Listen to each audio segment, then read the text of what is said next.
A hearty welcome to the new session of Bio World. Hope all of you have watched the previous class and understood how the life and earth originated. I am damn sure that you have enjoyed the trip with our time machine. Am I right? Let's have a recap of the previous session. In the previous class, we have understood the different theories of evolution. The panspermia theory, the chemical evolution theory, Darwinism, Lamarckism, mutation theory, neo-Darwinism. So these theories we have discussed in our previous class. The method of science is the formulation of inferences obtained through various experiments and observations. Science emerged along with the origin of human beings.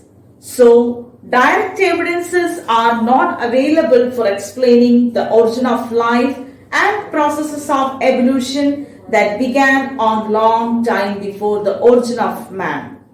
Hence, scientific concepts in these two areas undergo continuous changes. This is not a limitation of science. Science is unprejudiced and accepts all new knowledge formulated on the basis of derived evidences and rejects or revises the existing ones. This aspect of science makes it incredible. There are many evidences which strongly supports the various theories of evolution. The geological time scale is a system of chronological dating that classifies geological strata in time. It is used by geologists, paleontologists, and other scientists to describe the timings and relationship of various events in geological history. The various events in the history is divided into eras and period. Let's check out the table which is given here. The primitive era is known as Precambrian period, which shows the evolution of bacteria and algae.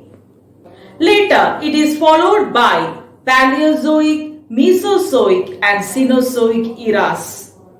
The Paleozoic eras witness the evolution of multicellular organisms, small crustaceans and other creatures.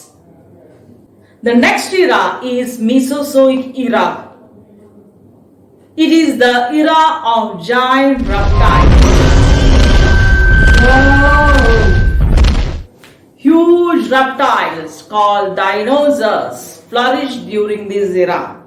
Followed by Mesozoic era, the most modern era, that is Cenozoic era, flourished. It includes the evolution of modern primates and the other organisms. So dear children, today we are going to discuss about the various evidences in evolution. Along with that, we are also going to discuss the human evolution. Evidences of evolution. There are many evidences to support the evolution of new species. They are paleontology, comparative morphology, physiology, biochemistry, and molecular biology. Let's see each one in detail. Paleontology. The study of fossils is called paleontology. Fossils are the remnants of primitive organisms. Age of fossils can be calculated scientifically. Researchers use some type of clock to determine the date it was formed.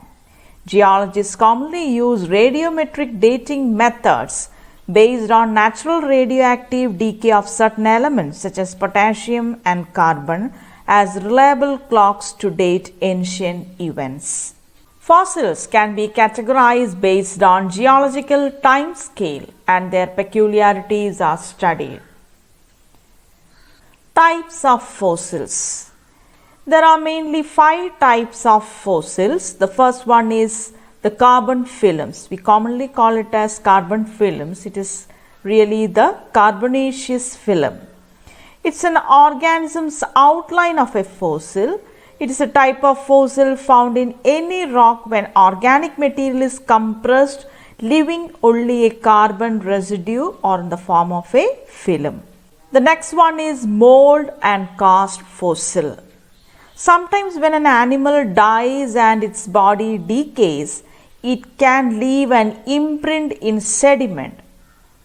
If this imprint fills with minerals from sediment and groundwater, it can harden to form a fossil. This fossil is called cast fossil and the fossilized imprint is called mold fossil. Next one is petrified fossils. The petrified fossil form when minerals replace the structure of an organism. This process is called permineralization, occurs when groundwater solutions saturate the remains of buried plants or animals. As the water vapor evaporates, the minerals remain, eventually filling in the spaces left as the organism slowly decays. Next one is the trace fossil. Trace fossils provide us with indirect evidence of life in past such as footprints, tracks, burrows, borings and feces left behind by animals rather than the preserved remains of body of the actual animal itself. These imprints give scientists clues as to how these animals lived. And the last one is the preserved remains. That is, the body fossils include preserved remains of an organism, that is freezing, drying, then preserved in amber, etc. Let's have a look on some of the famous fossils which are acting as a connecting link between different species. Fossils indicate the connecting link between two groups of organisms. For example, Archaeopteryx shows the features of both reptiles and birds. The tooth, beak, clawed digits, feathers, tail vertebrae, etc. of Archaeopteryx indicate that the birds have evolved from reptiles. Hence, Archaeopteryx is called reptile bird. Wegener in 1861 discovered this fossil bird. Now let's see the features of Archaeopteryx in detail. Presence of beak like birds and teeth like reptiles.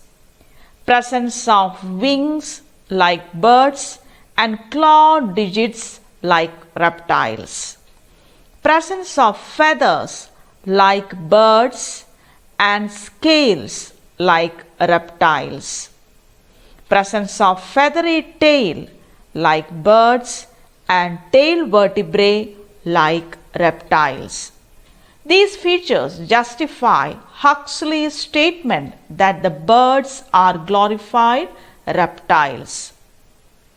The time in history when different species were formed or became extinct can be inferred through the analysis of distribution of fossils in different strata of rocks. Next fossil we are going to discuss is a fish-like creature known as Tiktaalik. Tiktaalik is an extinct fish-like aquatic animal that lived about 380 million years ago. It was a very close relative of direct ancestors of tetrapods. What do you mean by tetrapod? Four-legged land vertebrates, just like crocodiles, lizards. Tiktaalik retained both fish and tetrapod characteristics. Its fish characteristics include scales, fins, and gills. Tetrapod characteristics include a neck, ribs capable of bearing weight, a flat head, dorsally positioned eyes, a fin skeleton, and ear notches. The biggest reptiles were the dinosaurs. Tyrannosaurus rex was about 20 feet in height and had dagger-like teeth. They disappeared from the earth probably 65 million years ago. The reason for their extinction is unknown. Some scientists believe that climate changes killed them. Some of them say most of them evolved into birds. The truth may live in between because small-sized reptiles of that era still exist today. So, evidences provided by fossils give strong and direct support to the process of evolution. It revealed that the primitive fossils have simple structure. Recently formed fossils have complex structure. Certain fossils are the connecting link between different species. Comparative morphology. Morphology is the study of form, shape, or structure of organisms. The study of homologous and analogous organs provides morphological and anatomical evidences of evolution. Here you can see the forelimbs of certain organisms like lizard, bat, and whale. The forelimbs of these organisms differ in their external appearance, but the forelimbs are made up of blood vessels, nerves, muscles, and bones. Differences in their external appearances are their adaptations to live in their own habitats. Another example is the forelimb of human, cat, whale, and bat. Here also you can see the pattern of the arrangement of bones and the structures like blood vessels, nerves, muscles are similar in structure. So, organs that are similar in structure and perform different functions are called homologous organs. One example cited here is from the plant kingdom. Here you can see the thorns in bougainvillea and the tendrils in cucurbita both are structurally same. They are modifications of the same structure even though they differ in function. Another example of homologous organ is the modification of leaf in different plants. In the first picture, you can see the picture plant leaves modified into pictures to catch the insects. In Venus flytrap, the leaves modified into jaws to catch the insect. Poinsettia, bright red leaves resemble flower petals, but it is actually the leaf of the plant. Cactus leaves have become spines which give a desert adaptation. So what do you mean by homologous organ? Organs that are similar in structure and perform different functions are called homologous organ. Now let's move to analogous organ. Here you can see the three organisms, the bat, bird, and honeybee. So all these organisms have wings and they are used the wings for flying. But when we have a closer look on the wings of each organism, the internal structure may vary. Another example from the plant kingdom which indicates or strongly supports the analogy of the organs are potatoes and sweet potatoes. Both are underground modifications, but here the potato is an underground stem, whereas the sweet potato is an underground root modification. Both are starchy food items, but they differ in structure. So what do you mean by analogous organ? Organs that perform similar functions but differ in structure are called analogous organ. Now let's move to evidences from biochemistry and physiology. How different are microbes, plants and animals in their external appearance? But there are close resemblance in their cell structure and physiology. Here you can see the similarities between bacteria and human beings. The enzymes that control chemical reactions are present in both the organisms. Similarly, the ATP, the genes, carbohydrate, proteins and fats are common in both the organism. So even if the one is prokaryote and the other is eukaryote, they share the common features which comes under the physiological and biochemical process. So molecular biology strongly supports the evolutionary process. Through a comparative study of protein molecules in different species, the evolutionary relationship among organisms can be identified. One example cited here is the beta chain of hemoglobin. So the amino acids in the beta chain of hemoglobin in man has been compared to the amino acid in beta chain of other organism.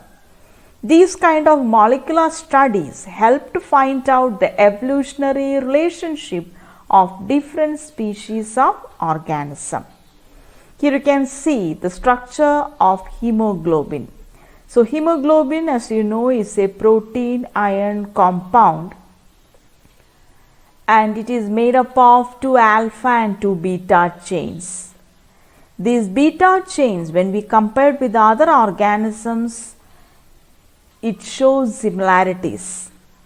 So this is a simple tabulation which indicates the resemblance and the difference of beta chains amino acid in various organisms to that of man. So chimpanzee have the exactly same arrangement of amino acid in the beta chain of hemoglobin as like in the man. Whereas the gorilla shows 1 amino acid difference and the rat shows 31 amino acid difference when compared to human hemoglobin chain. So who is having the close resemblance with human beings? Chimpanzee. Since they have no change, exactly similar to that of human being, they are the close relatives of humans. And the rat shows great difference, that is 31 amino acid is different from that of human being. So this type of molecular biological study strongly supports the ancestral relationships of various organisms and various species. Evolution of human beings. Organisms show many similarities as they have evolved from a common ancestor. Here you can see the evolutionary tree relating to certain organisms including humans. From a common ancestor called Anthropoideae, 2 branches evolved. One evolved as the family of monkey called Cercopithecodidae, and the other group evolved as the apes and human tree, that is Hominoideae. So Anthropoideae is the common ancestor of both Cercopithecodidae and Hominoideae. Cercopithecodidae is small brain-sized long-tailed creatures which includes the monkeys, whereas the Hominoideae include developed brain, freely movable hand organisms. It includes gibbons, orangutans, gorilla, chimpanzee and human beings. Evolutionary history of modern man. Evolutionary process led to the emergence of anatomically modern humans evolved from primates in a particular genus called Homo. Significant adaptations, just like bipedalism, that is, ability to stand in two legs, then increased brain size, increased gestation period, that is the period of conceiving till the birth of a baby, decreased sexual dimorphism, that is the difference between male and female individuals. Let's introduce the ancestors of human. First of all, Ardipithecus ramidus, the most primitive member of human race. The fossils were discovered from Africa.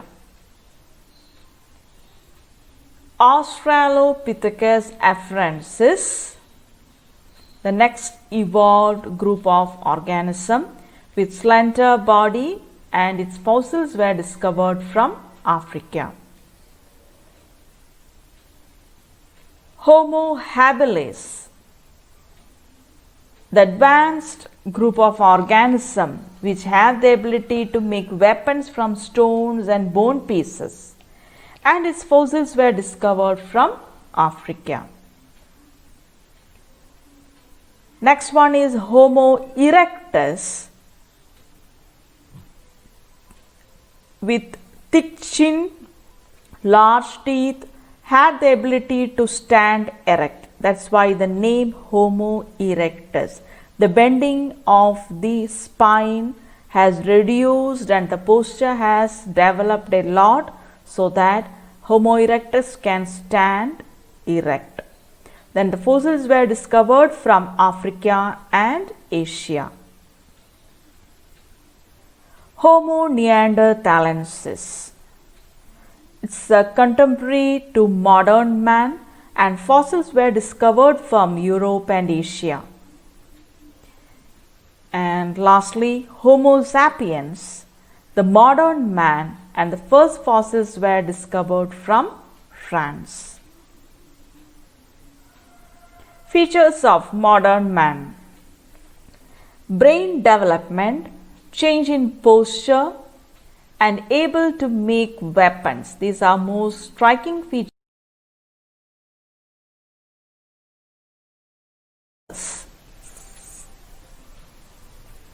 Impact of human intervention on biodiversity. So biological changes help human being to emerge in the present form.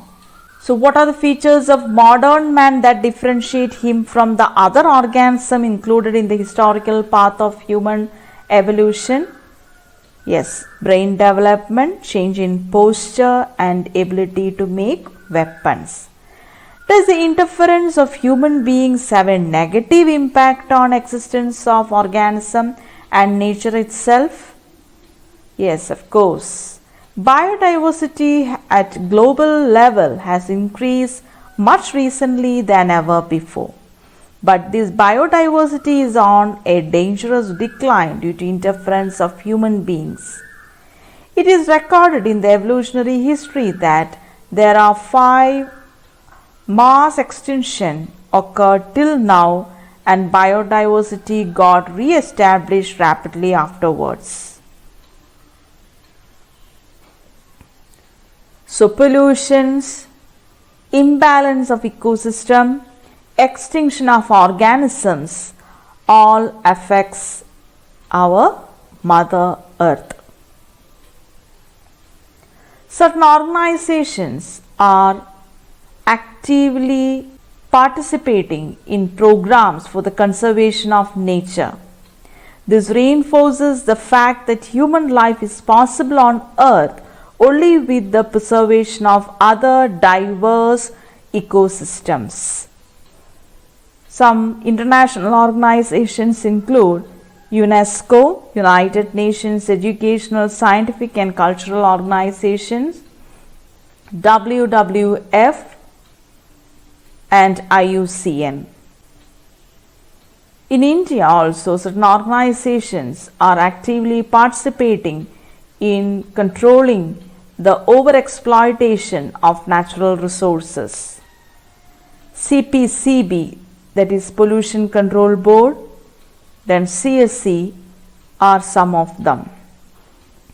Now let's see some of the organisms that have become extinct due to human activity. Here you can see the dodo, which is widely hunted for its feathers and its meat, woolly mammoth, moa, a flightless bird, laughing owl, quagga, Carolina parakeet, saber-toothed cat. So human beings are capable of foreseeing far-reaching consequences and taking necessary precautions in this regard. This leaves us with the hope for future life on Earth. The reckless interference of intelligent human beings destroy the continuity of life on Earth. Today, we are aware of the climatic changes that brought about by the human activity and extinction of organisms. Human beings are capable of foreseeing the future and far-reaching consequences of all the activities. So we should take necessary precautions in order to avoid the future calamities, various diseases, and imbalance in ecosystem. So let's come and unite together to preserve the nature and natural resources. So dear children, today we have discussed about the various evidences which strongly supports the evolution, the human evolution and the various process in this stage, and finally the importance of conserving natural resources and protecting our nature.